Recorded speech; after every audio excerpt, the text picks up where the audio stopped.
When my world shattered and I found myself homeless, the only thing that kept me moving forward was a desire to tell my story. To leave something behind if I didn't make it. I'm here though, but I still want you to know.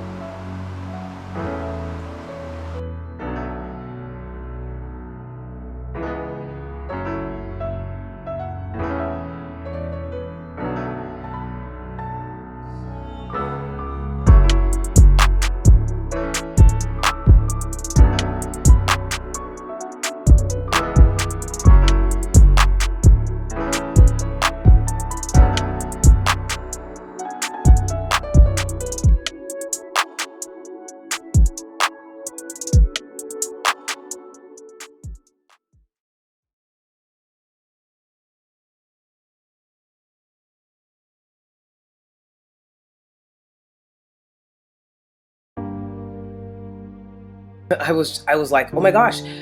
How I found out is that I was going over to the library because, using their internet and printers to deal with, paperwork and to try and, find out why I have an eviction when I was told that I wouldn't have an eviction on my record, because that eviction kept me from getting an apartment. And it was I have a judgment where I have different paperwork that the unlawful detainer people printed out for me. There was no financial judgment, just an eviction. But I never should have had either on my record. Because of the way that JCM Partners LLC did business. They accepted my 30-day, which meant that I was not to be put on this unlawful detainer, period. It says that in the unlawful detainer. It says, point blank, if we honor your 30 days notice to move out. If you are not out, you will be put through eviction. I was out on the 26th. So, have no idea.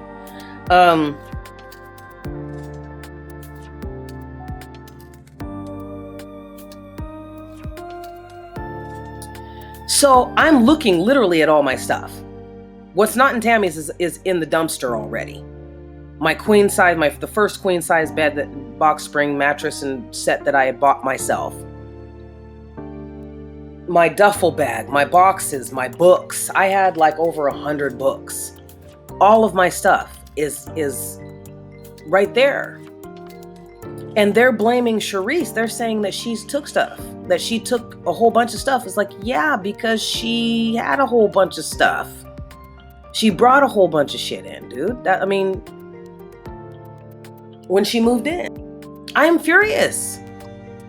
And I'm just like, I can't believe this is happening.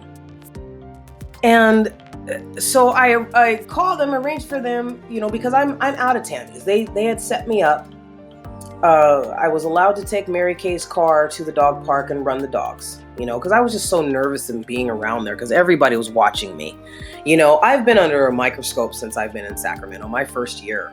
After my first year, it was like a fair game. She's not from here. She don't know what we're doing. She's a good target. And until I started fighting back and then whatever. But, so it was uncomfortable. So it took them there. Anyway, the water sprinklers were on. I wasn't thinking about that, for her car. The sprinklers were on. They were in the mud, of course. They're running around and they're playing. They're having a good time. After all the stress that they had to endure, with us living with Sharice, and then my own anxiety. So I come back. She get in the morning. She's just livid. And I'm thinking, it was my fault. And I told her that I'd clean it up, but she was talking like anybody who's constantly inebriated. They're out of their right mind. And she started talking down to me, and I was like, I don't deal with that very well at all. I'm already going through enough. I already feel like a piece of shit right now. So I said, you know what? I was going to go ahead and clean it, but I'm not going to do anything now. So, you know, whatever you want to do, you do. Well, fine. I guess I'll just then clean it yourself then. And so she comes in. She says, I want you out of the house. I said, well, give me 30 days to figure out what the hell I'm going to do. You know, so I could get another paycheck so I could go. But, you know, between her and Tammy, Wonder Twins, I was too uncomfortable at work because Tammy was talking about me and glaring at me. And I mean, she was just on one, you know. She couldn't handle that I wasn't, you know, I had moved seats so I could actually work because she was literally, I felt like she was draining my energy.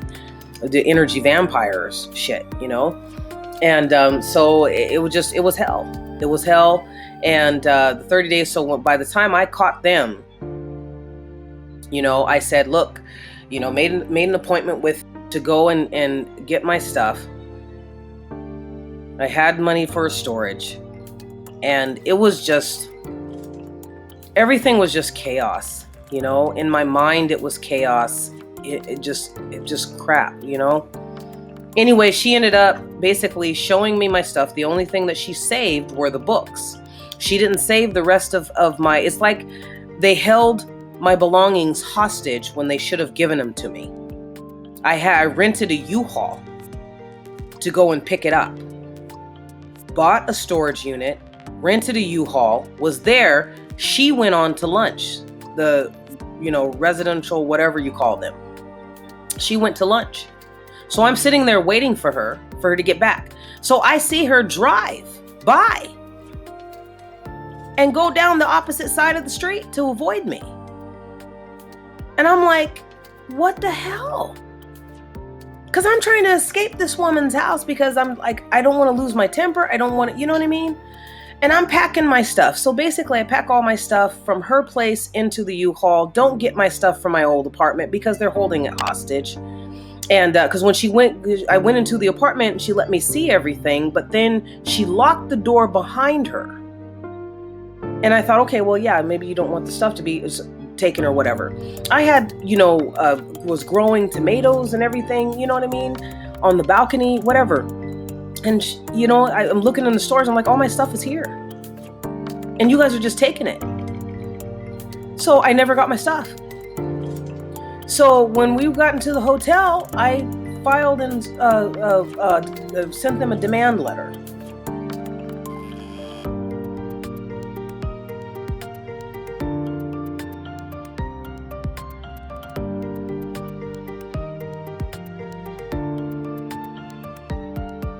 Today's the 22nd of May, 2017, and my sister is the one that decided for me to do this Facebook page, and I'm not sure how to deal with it or whatever, but you guys will be following me on my daily achievements or disappointments or near misses. But the video that I had before I went to work, where I could just tell you guys that something was going to happen with the roommate, and it did. And I guess now you can look at it, but like I said, I can't do any drama because I have a bad heart, because of all the stress that I've been through with trying to find an apartment, losing my apartment after 6 years of being in there, and trying to keep a roof over me and my children's head, my fur babies.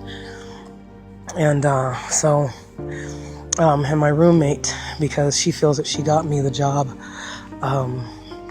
she starts talking to people like this right here, and all the bitter women in our group. And so, like I thought, she started some shit over taking the lift with me, minding you that that's coming out of my pocket. She didn't confirm beforehand.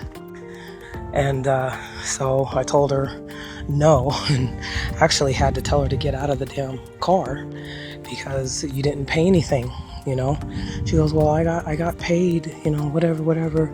I don't get paid until today. And I'm like, you know, I got mine to, you know, Friday. So to each his own. But she caused a stink and threw a temper tantrum. She's 56 years old and bipolar, like I said.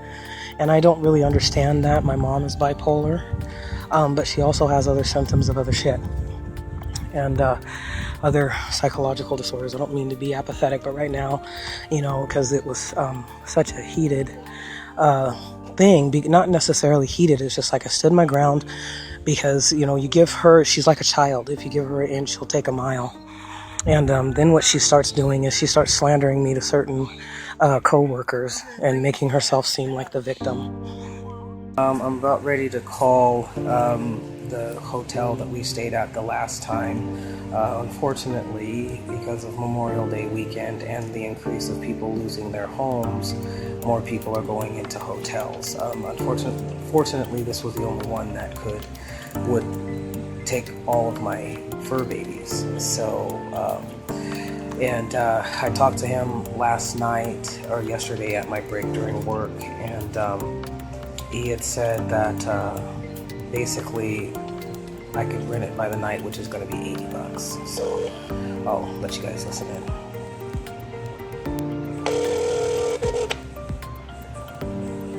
Thank you for calling Vincent Motel. Located at 90. Please hold. There may be a silence while your call is transferred. This is getting aggravating. I put all my stuff in storage, so I'm just waiting. Hopefully I'll have some good news. Motel? Yes, hi. I was wondering if you guys had any rooms available? For how many people? Just one. One person? Yeah. Okay, let's see. That'll be 70 for the room. Okay. And 25 deposit. Okay, that's fine. Yeah, I called the other day, and so I'm calling back again. And you guys, is this a smoking room or non? It's a smoking room. Okay. All right. Do you need non-smoking? No, smoking is fine. And just one person, right? Make sure you have your ID.